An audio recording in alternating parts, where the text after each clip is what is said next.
This is the research Pecka Kucha presentation, Art of the Wider World by Aidan Goodwin, Luke Lively, Reed Maniscalco, and Cole East. And for our project over the ancient history or ancient art, we chose the relationship between wildlife and peoples.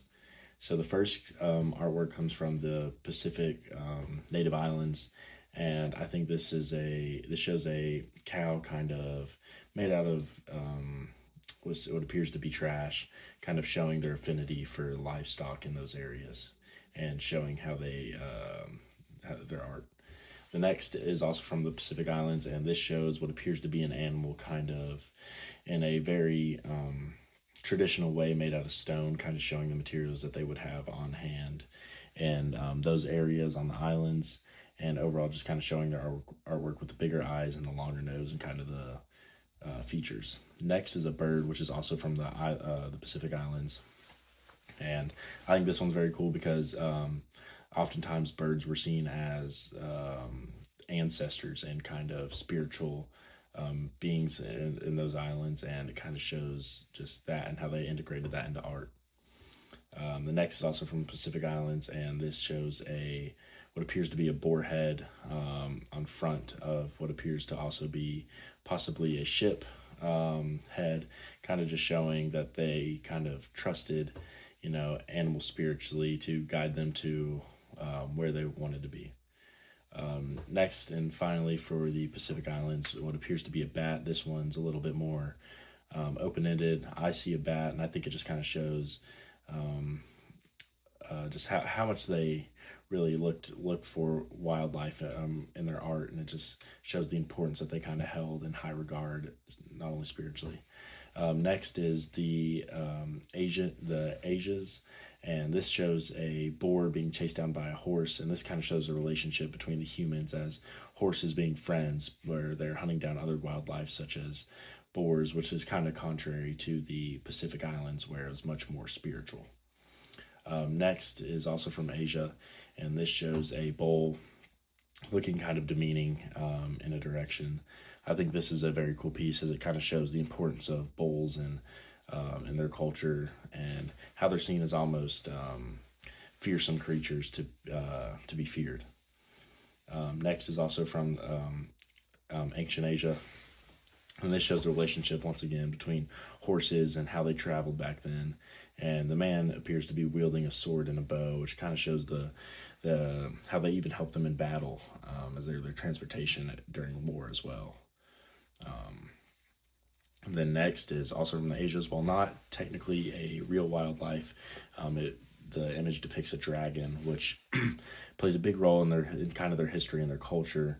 So it kind of shows how they were able to integrate mythical beings with wildlife to create something that was meaningful to them and their culture, whereas other cultures just use real life beings. Next is also from Asia, and I think this one's very cool as it shows a very traditional piece with the vibrant colors from Asia and the kind of beige undertone background with a very traditional style, which I think kind of just shows how ancient Asian art was depicted. Next is also from ancient Asia, and this also appears to depict a mythical creature, maybe a dragon of some sort,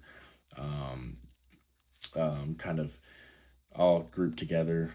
I think this is very cool as it just once again shows kind of how they upheld these mythical creatures in their society.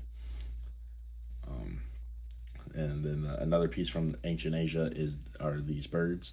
I think this one once again is like the other birds the other bird image. It just kind of shows the traditional Asian imagery, and I think it's very cool as this once again contrasts with other cultures as it's more about the wildlife and not what the wildlife represents.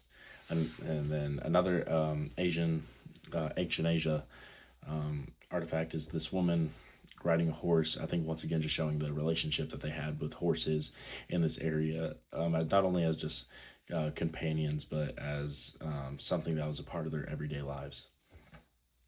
Then finally we have the North American natives. I think this one depicts an eagle up front and center with two eyes in the background looking upon, just kind of showing how the society gazed upon the eagle as almost as a spiritual leader in their group and saw them as kind of filled with wisdom.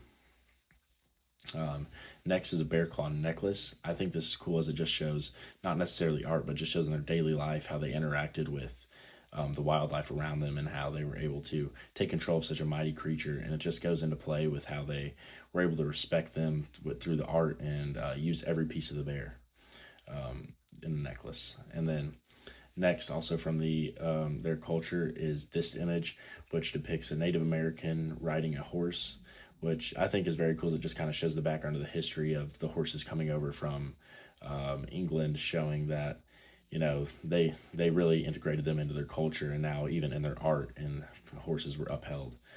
Next is a tribal item.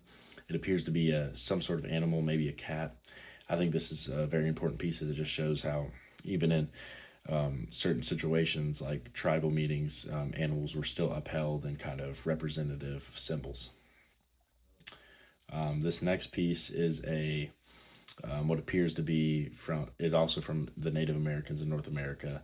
I think it's very cool as it shows how they were able to use the animals almost as head dressings, and it was kind of a power symbol among their people, and showing their interaction.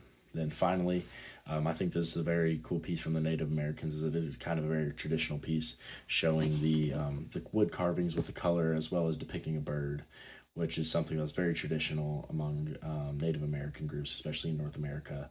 And I think it just kind of contrasts well with the other two groups that we had identified.